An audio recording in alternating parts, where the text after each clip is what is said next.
خانم اینجاست آقا، کفی قرمز سر شماست فقط. همه دارن میزنن بهت. بچه که پشتشه شماست.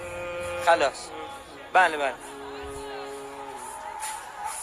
نمیدونم کجا بودم، نمیدونم.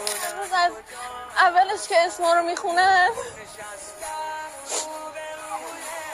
اسم هر خانومی که میگن خانوم فلانی من قلبم تو میزن. گفتن اولش فائزه بود، فا رو که گفتن قلبم ریخت تا آخرین اسم. ولی بازم هیچ کدوم اسم من نبود، نه هیچ خانومی من بودم، نه هیچ فاطمه‌ای من بودم. آخرش که آقای گفتش اسم آخر رو خوندم، اینجا بودم که اینقدر بدم منو نمیخواستی.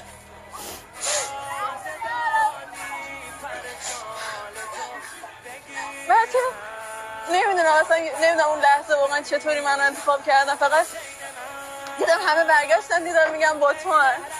من میگم مطمئنی به من نگاه نکردن، ولی هنوزم شک دارم. نمیدونم اما حسین منو دلم درد به جون من